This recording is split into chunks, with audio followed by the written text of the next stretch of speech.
Hello everyone. Welcome to my channel. I hope everyone is having a wonderful day. Before starting the video, please go ahead and hit the subscribe button and give this video a like up. Today on The Young and the Restless, Claire stands her ground, Victoria and Nate grow closer, and Nick arrives in LA as Noah emerges from surgery. All products and services featured are independently chosen by editors.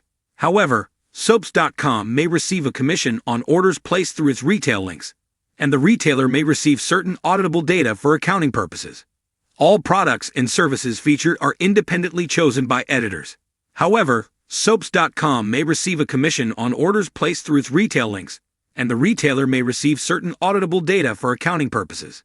At a cafe in Los Angeles, Claire's not exactly happy to see Kyle appear with a bouquet of flowers. Frowning, she asks, "What are you doing here?" Kyle claims he flew all the way there just to bring her flowers. After she pries it out of him that Victoria revealed where she was staying, Kyle gets right to the manipulation and takes Claire on a guilt trip over Harrison's nightmare. He wants you to come back. Kyle feels like he drove her to make this mistake. Claire narrows her eyes and reminds him that she needs space. She needs him to understand this and respect it. Turning a tad nasty, Kyle snaps, "You look like you had a late night." Claire gawps. She says she had a great night and loves LA. Kyle tries to make plans with her, and she tells him she's busy. "Holden is showing me around town. He's a really good tour guide." She says, "Go home, Kyle," but he keeps harping about Novak. Suddenly, Holden walks in as Claire says, "I made my choice." Kyle informs Holden that he interrupted a private conversation and tries to get rid of him. Claire tells her ex-boyfriend there's nothing else to say, but he guilts her into asking Holden to give them a little more time. Impatient, Claire asks Kyle what he wants to say. He whines that he wishes she felt she could do this journey with him instead of a guy like Holden Novak. Victoria arrives at Crimson Lights, and Nate asks her to join him. She seems upset. She tells him about Noah's car accident and shares her worry for Nick and Sharon.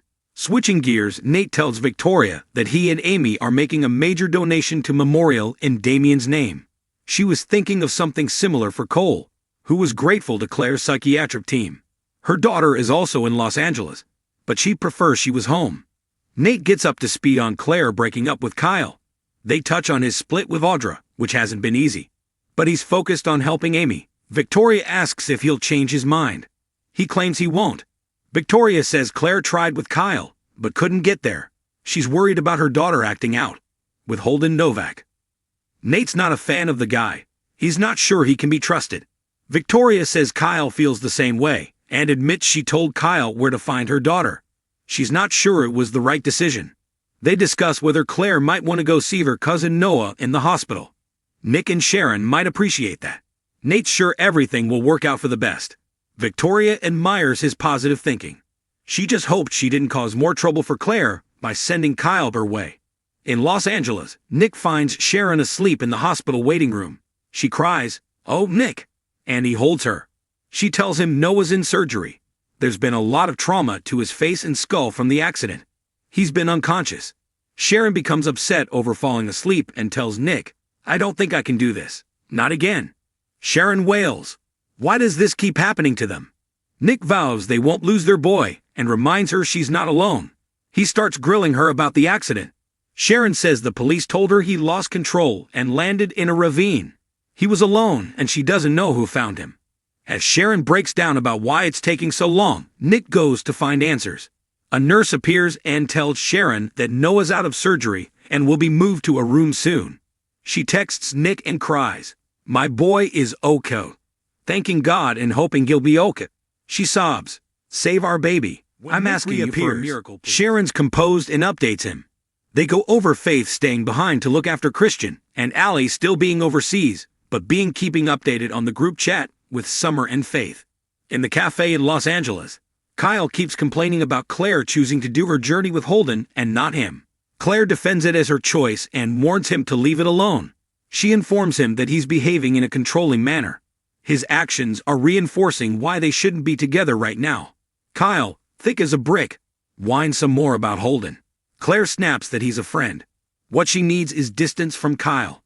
The abbot admits he's terrified that if he doesn't fight for her, Eka stalk her, she'll think the love he has for her is gone.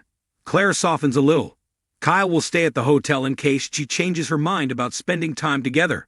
They snap a selfie for Harrison and Kyle exits. Holden appears and asks if Claire's okay. Claire complains about Kyle surprising her and following her there.